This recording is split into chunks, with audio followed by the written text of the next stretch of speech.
Hi guys, welcome back to another mini Facebook Live. My name is Sharon and I am a registered dietitian and health coach with HMR. And I am here tonight to talk about my meal prep, my weekly meal prep, and some of the healthy meals that I like to make throughout the week. So the reason I want to talk about this is because I feel like meal prep, the word meal prep can sound very intimidating. It can seem very time consuming, but I want to tell you that it is honestly the exact opposite. Doing some meal prep at the beginning of the week, Sunday or Monday, actually saves me tons of time throughout the week, and it's really simple. So I'm going to show you some of my go-to tips and some recipes that I make using that meal prep. So honestly, I'll do this at least once a week, and it truly takes me maybe an hour, if even, and then it saves me all this time throughout the week. During the week, at the end of the workday, the last thing that I want to do is prepare all this food, chop all these vegetables, and it's just, I'm tired. My apartment's really hot in the summertime, so I just don't want to be cooking. So I prep everything ahead of time. So some of the things that I do, first thing is I actually get some inspiration. So I want to know what I'm going to be cooking. So I will either go on Pinterest or I'll go on the HMR website to look at the recipes, and I will just get some ideas about what I want to cook that week so I know what to buy and I know what to prep. So this week, some of my recipes are burrito or taco bowl, which is one of my absolute favorites, so simple, and then some varieties of sweet potato toast, which is my go-to. I make this every single week. I absolutely love it. So first of all, once I have the inspiration, I can write down the ingredients that I need, and then I can get ready for my prep. So the first thing that I do is I have got this whole baking sheet here of roasted vegetables. So I already roasted these, but I'm going to show you what I do. So here I've got chopped up broccoli, cauliflower, and bell peppers. I like to keep it nice and colorful. So basically what I do is I just chop these up, put them on a baking sheet that I just sprayed with a little cooking spray, put down some aluminum foil, and I will bake these in the oven at 450 for 15 minutes on each side. So I'll do 15 minutes, flip them around, and then another 15 minutes. Super simple, just throw them in the oven and they're good to go. Alongside the vegetables, I will do sweet potato toast. So this is really easy, and I'm gonna show you how I do it. So I usually like to get a larger sweet potato because it just comes out better. So first what I'll do is I'll just take a sharp knife and I will cut off the ends. So that way I've got a flat surface to work with. I know this doesn't look like a normal sweet potato, it's a Japanese sweet potato, but I promise it's a sweet potato. So now that I've got this flat surface to work with, it's just a little safer with cutting. I will just cut these thick slices.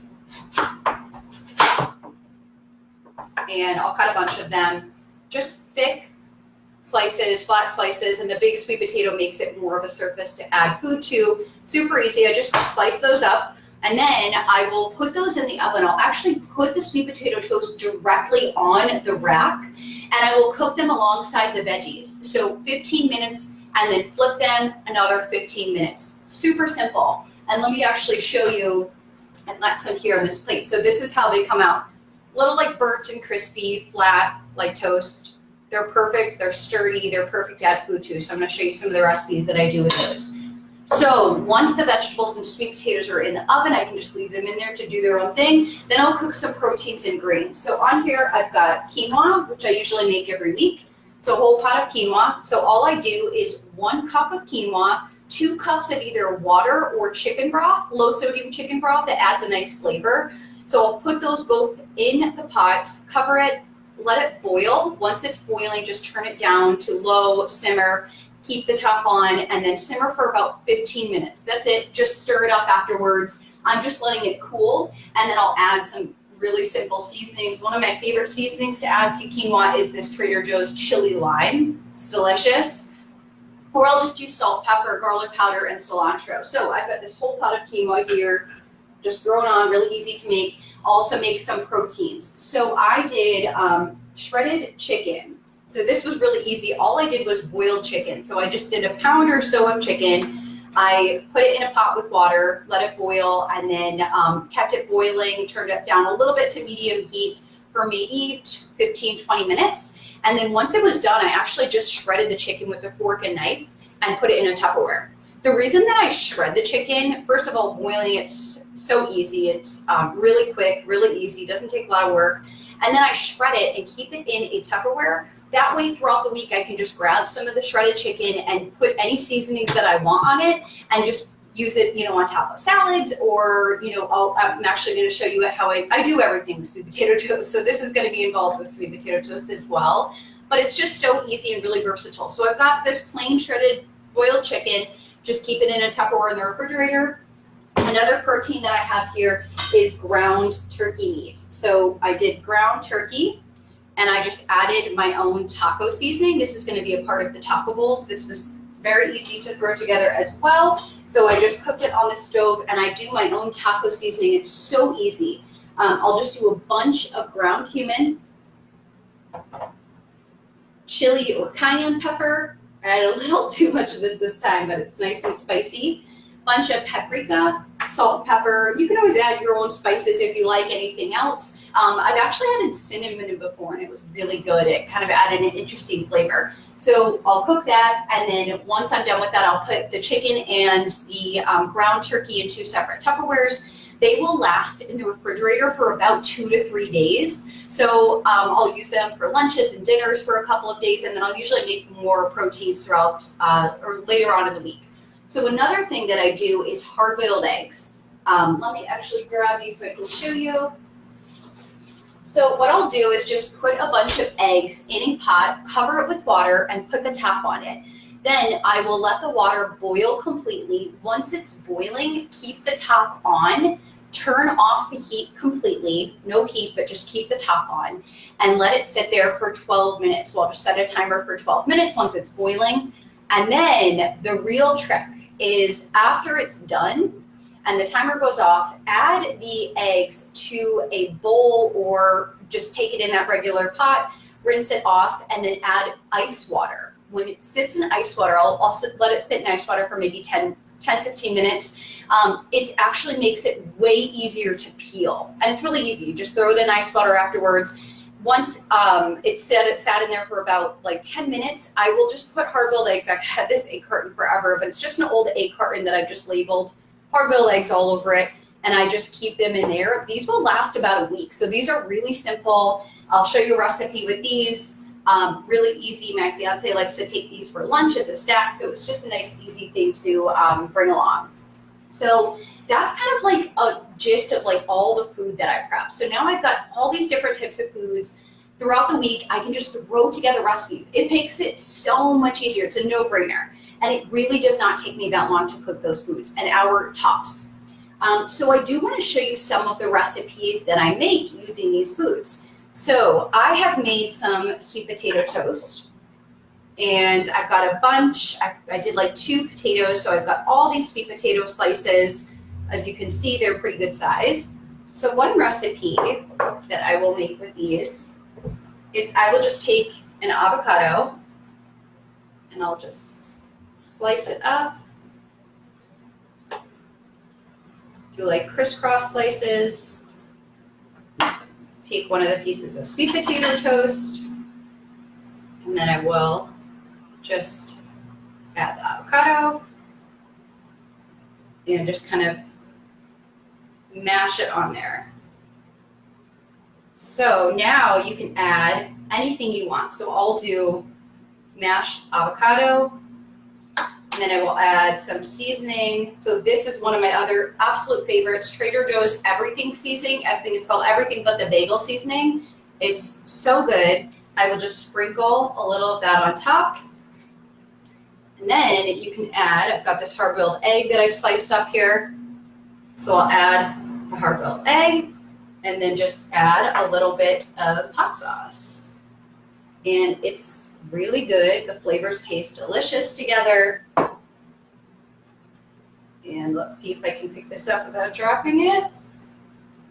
Okay, so that's one sweet potato toast, really simple avocado seasoning, and a hard-boiled egg. So you can also do this with the avocado seasoning. You can do shredded chicken on top. If you're in phase 1, you can actually do this and add an entree on top. The barbecue chicken would taste great. I honestly think a lot of them would taste good on here. You could do like a 5-bean casserole. So that's a really good option, really quick. And then when I'm craving something a little bit sweeter, what I will do is take a slice of the sweet potato toast, Add some almond butter, and you can actually do this with PB too if you make it into a paste with water. I'll just add a little bit of almond butter on top, and then some sliced banana, and a little sprinkle of cinnamon.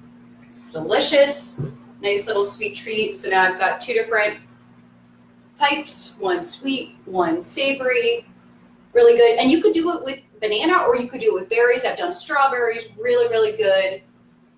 So there's a few different varieties. Honestly, you can do anything. Like I said, you could do the shredded chicken, add some hot sauce and make it like a buffalo chicken salad. You could do an HMR entree. You could do the ground turkey, lots of different ways to do it.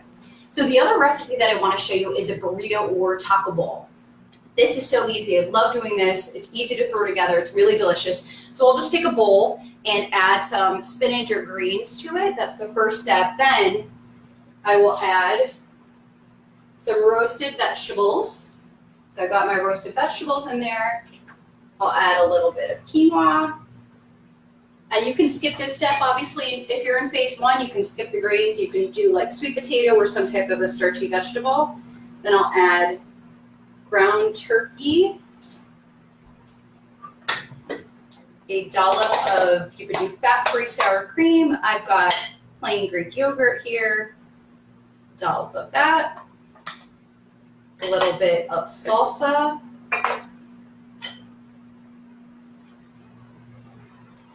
and I like to top it with some lime juice, cilantro, and then you can add hot sauce if you want. So now you've got this delicious burrito or taco bowl. And like I said, if you're in phase one, you could do this with vegetables, you could do sweet potato, you could do your own entree, and then add the fat-free sour cream, salsa, and hot sauce, and cilantro. And there you go. It's like this perfect little burrito bowl. So those are some of my favorite recipes. So a couple little things that I want to mention. So as I said, the hard-boiled eggs, those will last in the refrigerator for about a week. Perfect. I'll make them once a week. The vegetables will last in the refrigerator for about 3 to 5 days. The quinoa as well, 3 to 5 days. It'll be great. So this is like throughout the work week. I've got all this food prepped. The meat, the ground turkey, and the chicken will probably last around 2 to 3 days. So I'll make another batch throughout the week. So yeah, you've got all of this food. And one other thing that I want to mention with the sweet potato toast and the roasted vegetables, what I like to do after I cook them is I'll actually leave them out on the counter and let them cool completely before putting them in a Tupperware. I'll just put them in a Tupperware like this, big glass Tupperware. I'll let them cool before I put them in the refrigerator because that way, once they're in there, they won't get as soggy. They'll actually stay a little bit crispier. So leave them out for a little bit, let them cool before putting them away. So let me just check in and see if I've got any questions or comments so far. Hopefully you guys are commenting on here. I'd love to hear if anyone else does meal prep or what you like to prep. What are your favorite recipes? Do you find it easy to meal prep? Let me see. Hey guys, I'm seeing lots of people on here. Hello, Mary. Hi, Audrey. Thanks you guys so much for joining. Rebecca in California, maybe we're neighbors. I'm in California too. Tracy, hello. Okay, great. So I don't have any questions on here, but I'll stay on to see if there's any questions or comments after the video. Hopefully you guys got some great information. Give this video a like, share, thumbs up, and I will talk to you guys soon. Have a great rest of your night.